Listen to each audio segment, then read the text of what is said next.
The LA Clippers began life without Paul George on Thursday night against the Oklahoma City Thunder, the team they just lost to by a point on Tuesday night, and it was obviously overshadowed by PG. But who needed to respond? Obviously, Kawhi Leonard, and he did. He was amazing, but there were two guys that turned the game. Gonna be talking about Kawhi, those two guys, and the overall performance, and a little bit of Paul George. An update, I should say, on today's Locked On Clippers. You are Locked On Clippers, your daily Los Angeles Clippers podcast, part of the Locked On Podcast Network, your team every day.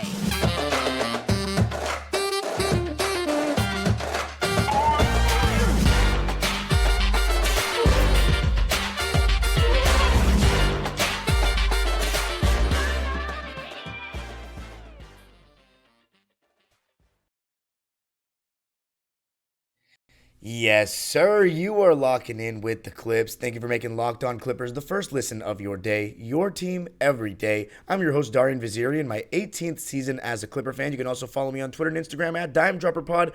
And, of course, subscribe to my own YouTube channel, Dime Dropper, for even more Clipper content. This episode of Locked On Clippers is brought to you by FanDuel. FanDuel is the official sports betting partner for Locked On. And you can find Locked On Clippers on all your favorite podcasting platforms, including YouTube, where I want you to comment if you think that a certain Mr. Highland should be in the rotation with Paul George out, because he and a certain Terrence Mann absolutely changed the game. But before we talk about those two and give an update at the end about Paul George, some really good news, Clipper Nation, if you did not hear, I'll close with that. But to start, you got to start with the guy that it starts with. These next few weeks are going to be pivotal. This is obviously the home stretch of the season. The playoffs are coming up, and by the looks of things, we are going to be starting the playoffs without number 13, Paul George. So that means that Kawhi Leonard will be the only star on the team in the meantime. We have, in my opinion, still, despite the fact that I don't believe, and many Clipper fans don't believe, that the depth has been utilized properly this season, I still believe that we're the deepest team in the league. And I think that is what makes the possibility of the Clippers actually winning a first-round series possible, even without Paul George. I think it is possible, just given that, look at the records of these other teams in the West. Now, I know the records don't fully reflect how dangerous some of these teams are. For example, Kevin Durant being on the Suns. I mean, he's only played 3 games as a Sun. Obviously, Kyrie Irving and the Mavericks. Now, they haven't hit the ground running or hit it off since they got him, but that absolutely does give them a different threat in the postseason. It's just undeniable. And then you have a team like the Lakers who could sneak in there, and they're a totally different team than the one they were than before they got D'Angelo Russell, Malik Beasley, and Vanderbilt. So there's a little bit of concern, that these teams are still dangerous, even though their records don't reflect it. And obviously, I didn't mention Golden State, who in the playoffs, it's very hard to bet against them. The last time they lost a Western Conference best of 7 was against us, the Clippers, in 2014 during the Donald Sterling fiasco. So it's been that long since the fully healthy Steve Kerr, Steph Curry, Draymond Green, Klay Thompson have lost in the Western Conference. So the Clippers are going to have a first-round matchup that's going to be difficult no matter what. But these teams still have had their issues. I could go with each of those teams I named and talk about their individual problems. No team in the West is flawless. We don't have teams like the San Antonio Spurs right now, or even the Russell Westbrook, Kevin Durant, Oklahoma City Thunder that had years of continuity and 2 of the best players in the league, or a team like the Kobe Gasol Lakers. These teams had a level of continuity and a true superstar you knew was going to be there every single night. I think a lot of teams have that superstar, but it's that continuity and obviously the whole injury thing around the NBA that has been it's been very hard to get great regular seasons for a lot of teams. I think we're going to start seeing less 60-win seasons. But the moral of the story is the Clippers can still win a first-round series, in my opinion, without Paul George, because the West teams not all of them are that great as a team. But Kawhi Leonard is that great. And in this game, I had a confident feeling the Clippers are going to win because superstar players, one of my definitions of a superstar is that they don't have two bad games in a row. And for Kawhi Leonard standards, that last game was not good at all. He came out in this game and set the tone from the jump. Sometimes it takes Kawhi a little bit to get going, but he started the game with 5 mid-range jumpers from either elbow. Whether it was walking into them when the defense was in drop coverage or he was one-on-one, he was catching the ball 18 feet away and closer, getting to his spot, and knocking down shots. And those shots were barely even hitting the net in this game, just going straight in that line drive. And his 3-ball, throughout the game, all his shots were either nothing but net or just felt like it weren't even touching the net. Barely any rim for Kawhi Leonard, and it was mostly jump shots. Some open, but a lot of contested. His degree of difficulty on the shots were just unbelievable. But for him, a lot of them are easy shots because the mid-range is a layup for guys that make it a science like that. And Kawhi Leonard, speaking of science, he was in full-on robotics mode, and the sliders were turned up big time. The settings were on a trillion with that guy's jump shot. I mean, he was impeccable. This was the highest field goal percentage that he had in any game this season. 13 for 15 from the field and 3 for 4 from 3. I mean, this guy was unreal. And obviously he's been amazing of late, but it was really, I was not happy with the way the last game ended and just his performance overall in that game. Look, you're going to have bad games, but to see him not get a shot off in 20 seconds and constantly want to screen and not go quick, there's a lot of problems I have with that possession. But the way he responded, that's a superstar. And there was no doubt, obviously I'm not doubting that Kawhi's a superstar. I also love, he wasn't guarding the ball much tonight, guarding like on-ball defense, but anytime the ball was thrown in his vicinity when he was off the ball, it seemed like he was coming up with it. He had 4 steals in this game, and, Kawhi's hands are unbelievable. It seems like every single time there's a loose ball or a loose rebound, Kawhi's going to get his hand on it. I just feel so confident that when there's a scrum, there's a loose ball, and there's multiple hands in the scrum, it's going to be the claw that comes out with the ball. And he set the tone in that first quarter, even though Marcus Morris, again, I mean, it's getting bad, Clipper Nation, and I'm really not trying to, pile on the guy because we won the game and it's not his fault. But 3 for 10 from the field, 0 for 4 from 3. He was in quicksand on defense, it felt like. I mean, he could not really move. Even I was watching the game with my dad tonight. Even he said he's not even bending his knees. He just looks old. And the scary part is after the first quarter, I've said this multiple times this season, I've said it, his legs get cooked after the first quarter. Like, he is so short on his jumpers. He's airballing shots. Obviously, confidence is a factor. But when you get 2 wide open threes from the same spot in the same possession, most NBA players, including Marcus Morris throughout his Clipper tenure, when NBA players that are good shooters get the same shot from the same shot on the same possession, and they miss the first one, they usually make the second one because whether they've missed it long or they've missed it short or left or right, you know what you did wrong. So now you get the exact same shot. You just shot it. It's a rhythm thing. You make it. Marcus Morris was well short on both. That tells me he has no legs. And I've been saying that after the first quarter, his legs go. But I will say this, that he had some decent moments defensively in the third quarter.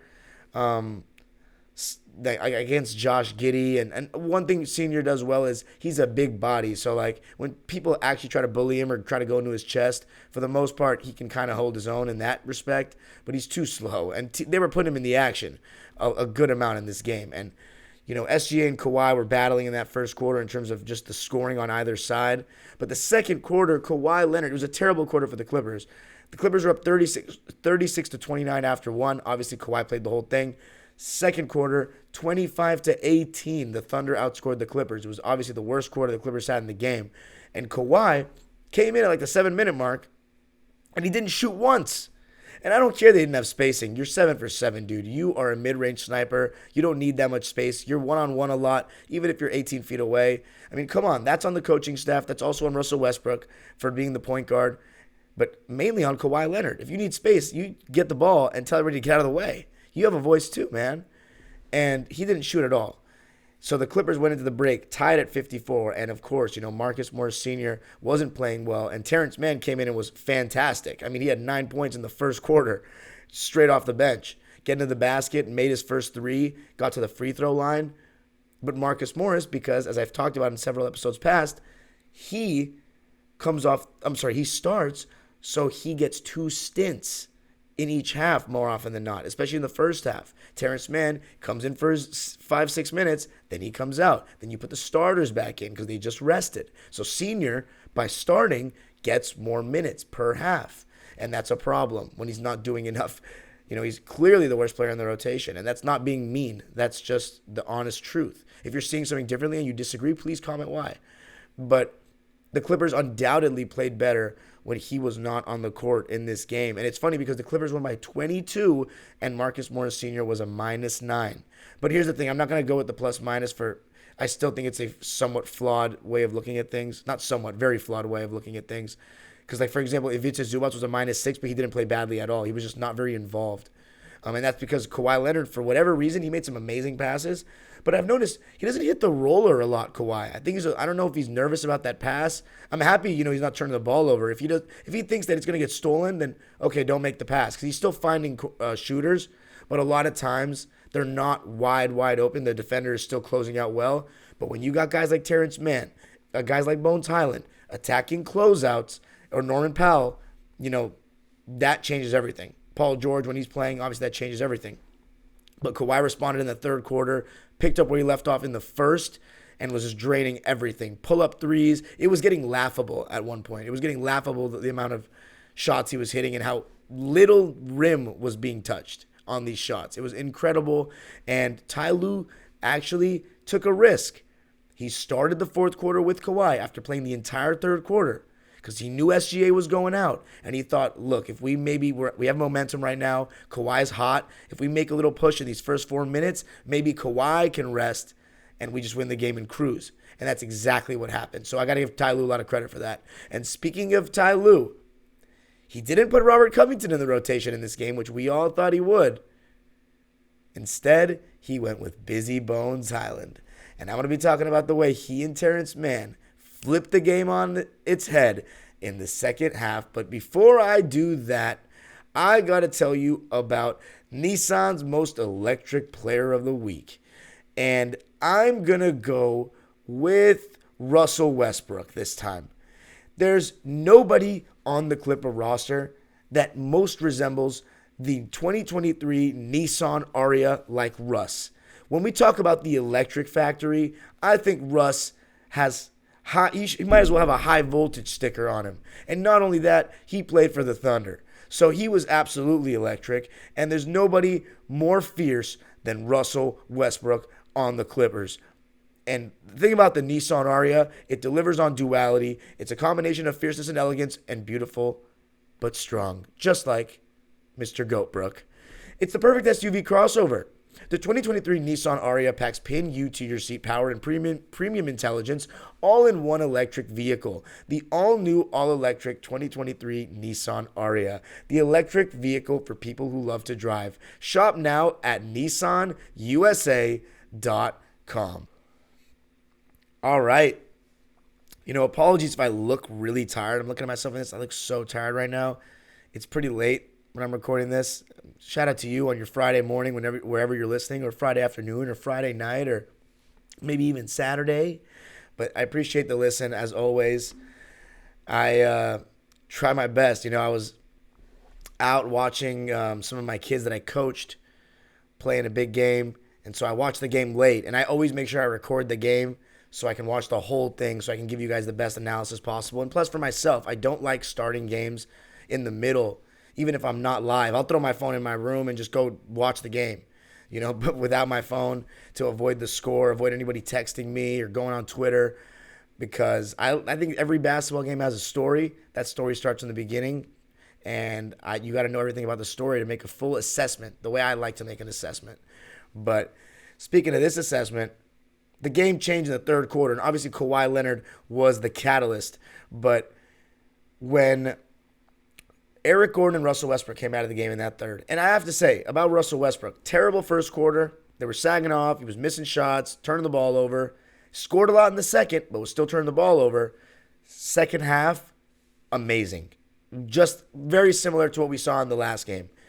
Got 2 and 1s, beautiful and 1s. The first one where he caught the ball, could have taken a wide open three, instead drove, attacked that space in front of him like I've been saying that he should do and not fall in love with that three. Although I've been saying I'm okay with the corner ones. He airballed the first one, but the second one he made.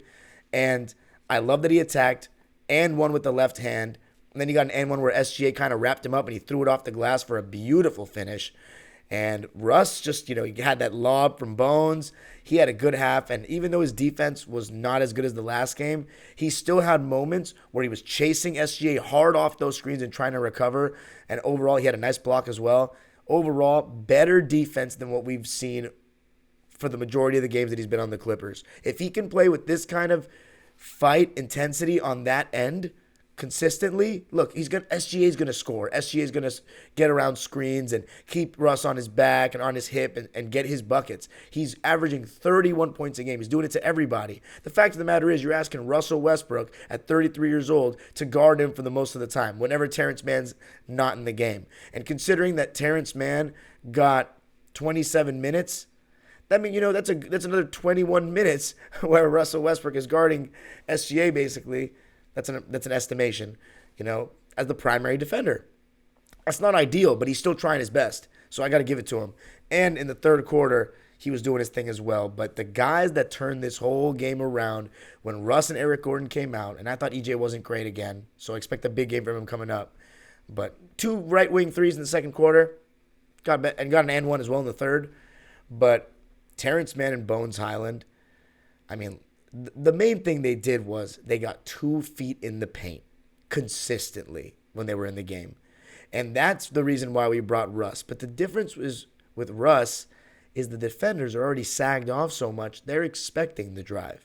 When teams are closing out, when Terrence Mann catches the ball on the three-point line, he started to make the three ball to the point where you're going to close out, try to get a hand up. And he's one of the best on the team at attacking closeouts. And everybody knows that Bones Highland can shoot. So you're going to have to attack that. You're going to have to close out hard on him.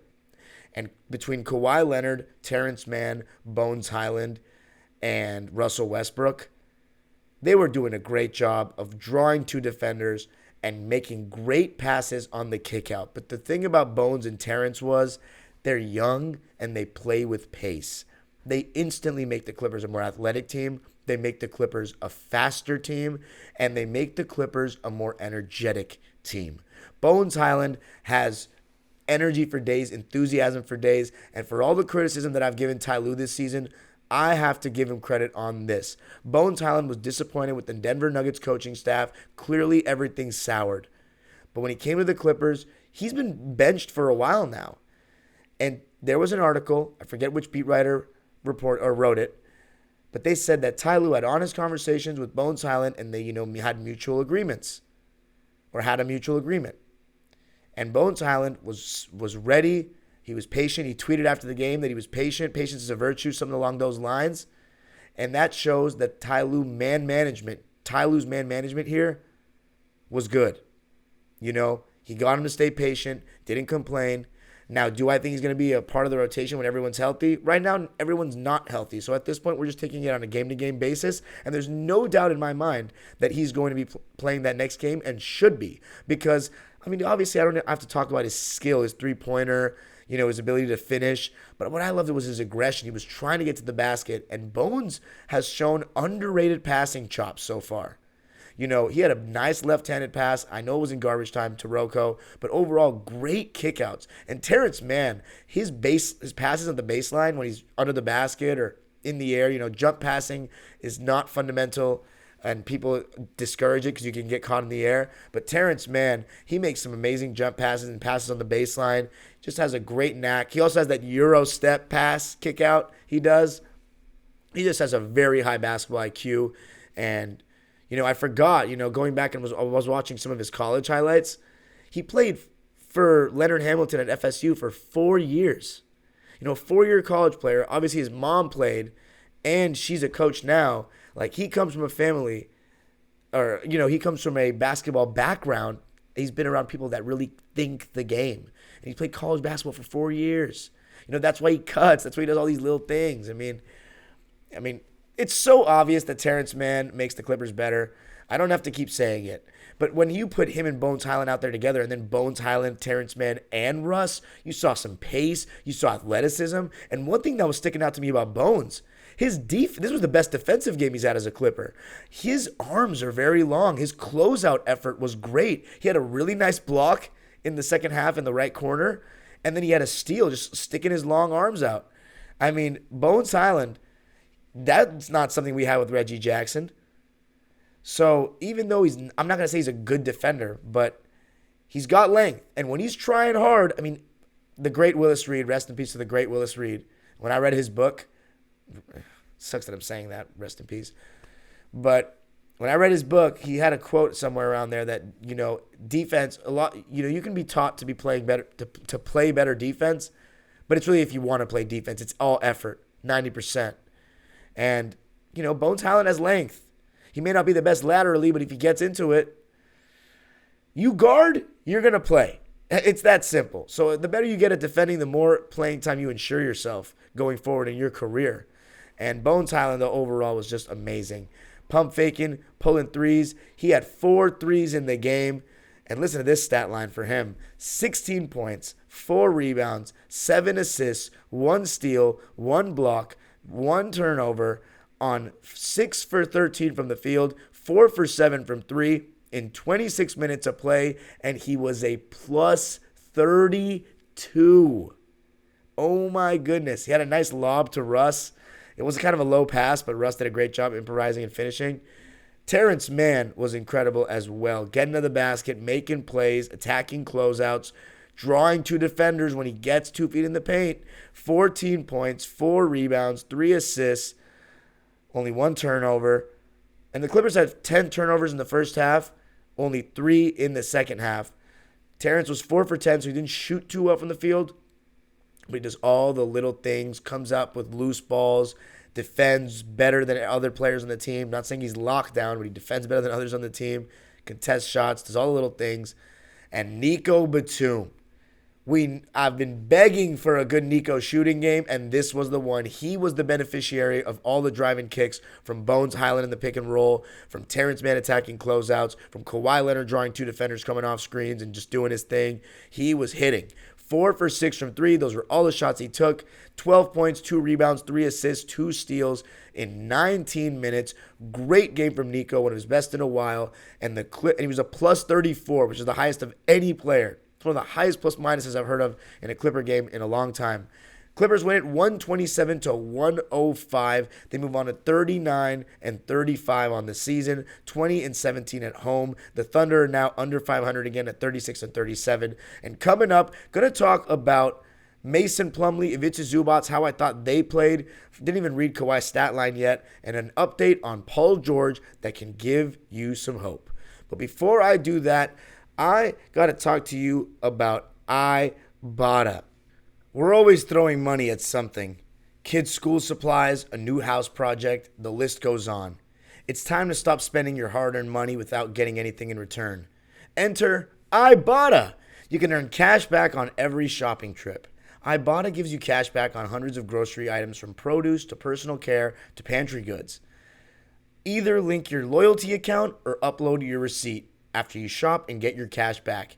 It's that easy. The average Ibotta user earns $120 per year in real cash back. That could cover the cost of an entire shopping trip.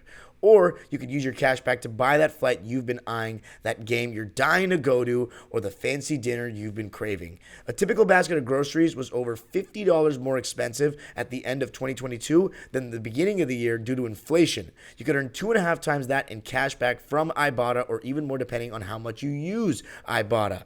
Ibotta gives you real cash back, not points. Other apps give you points that don't amount to much. With Ibotta, you can get real cash back that you can cash out to your bank account, PayPal, or gift cards. Right now, Ibotta is offering our listeners $5 just for trying Ibotta by using the code LOCKED when you register. Just go to the App Store or Google Play Store and download the free Ibotta app and use code LOCKED. That's IBOTTA in the Google Play or App Store and use code LOCKED.